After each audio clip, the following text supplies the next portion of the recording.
This game by Anatoly Karpov is one of the most instructive examples of how to play on the white side of the closed Spanish opening.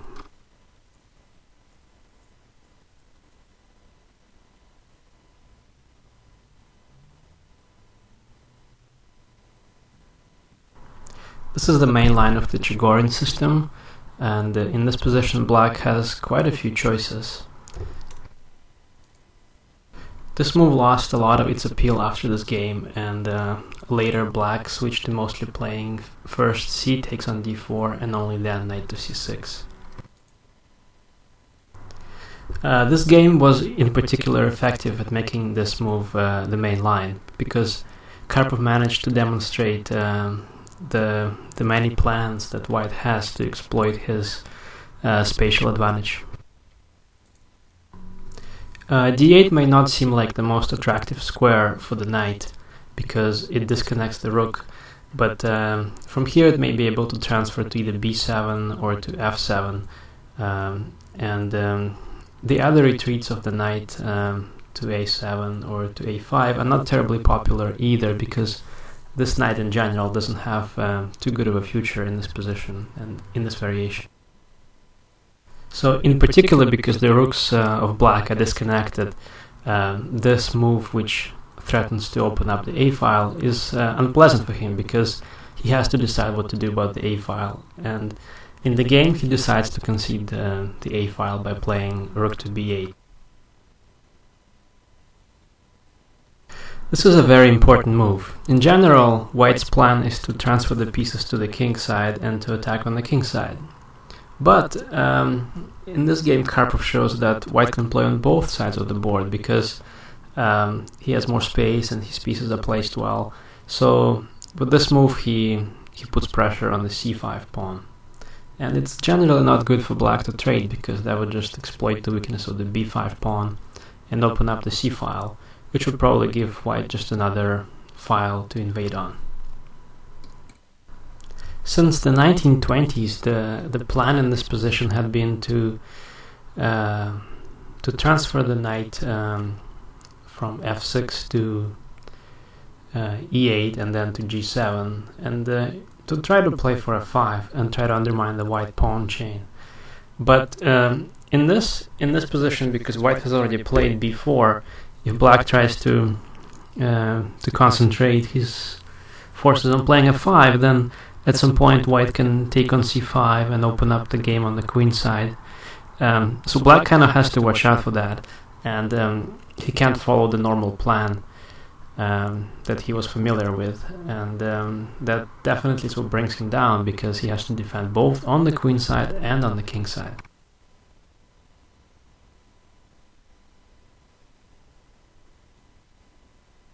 This move was pointed out by Karpov and Kasparov as a mistake. Instead, they're suggesting that black should play rook f to b8 and then queen c8, so that he controls the a-file while at the same time keeping the queen on c8, where it would be able to defend the c5 pawn still. The way he played, Unzicker was unable to keep the queen on c8, and as a result he was having difficulties fighting for the a-file, and as a result the whole position went down. So it's pretty hard to understand why a move like rook c8 would be a mistake, but when you kind of dig deeper into the position, I guess then it becomes a bit more clear when you understand black has to guard c5, e5, keep fighting for the a-file, and at the same time white may advance pawns or pieces on the king side.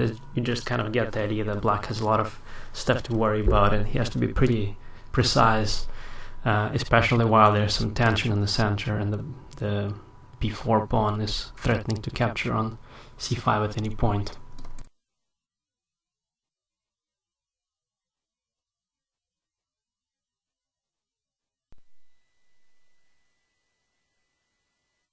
So finally black is unable to keep the tension, and he decides to push the pawn to c4, and white has to decide where to put the bishop, on b1 or to f1, and he chose to play bishop to b1, even though this slows down the transfer of the rook to the a-file.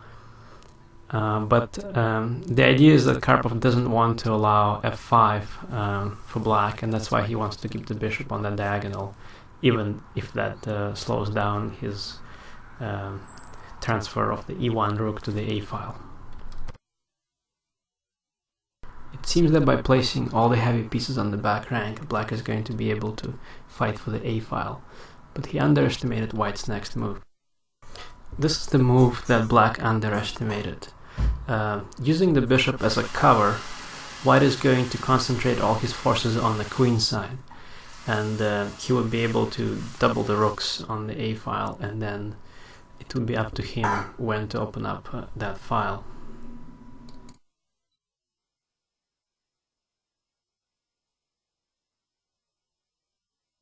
So now that the queen is guarding a2, white may be interested in opening up the a file, and now black will have to always worry about white playing something like bishop to e3.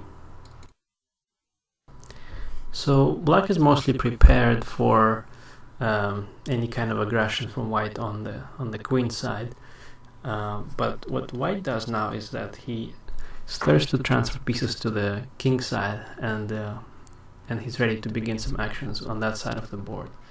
And using the space advantage that he has, it is much easier for him to transfer pieces from one side of the board to the other, and it's pretty difficult for black to do.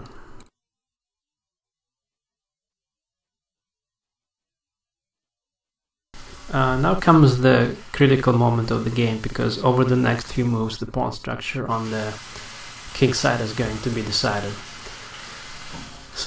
So this move frees up the f7 square for the black knight, and also if white takes on f5 or on e5, then black can take with the f pawn and keep the position more or less symmetrical.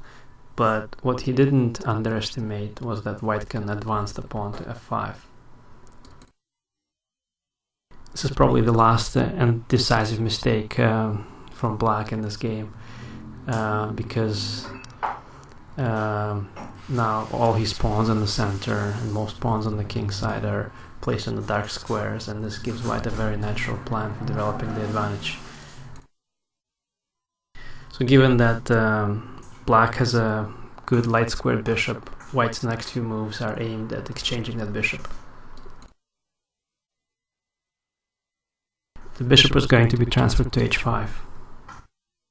One more mistake that just makes it really easier for white, because it creates more weaknesses on the light squares. In particular, it weakens the g6 square, which may not seem very important at the moment, but it's just another outpost for the white pieces.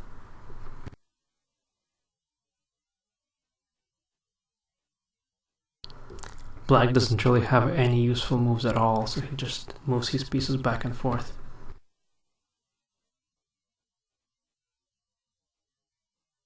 So white has exchanged black's good bishop.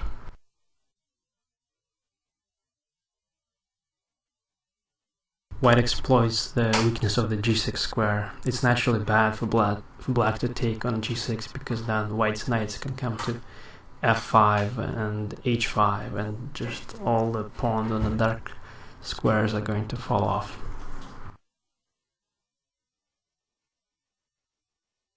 White's threatening to take on g7. If black exchanges on g6, then that just gives another good square on f5 for the white knight, and it's just completely bad. At any point white can take over the a file if he wants to, so black's pieces don't have any useful moves, so black just resigned in this position. A very good example of how to develop initiative in the closed Spanish opening, in the closed variation of the Chigorin defense. A couple of really instructive moments are how white occupied the a file by first blocking it with the bishop, and the other instructive moment is how white exchanged the light squared bishops and completely took over the light squares on the king side after black weakened all those light squares.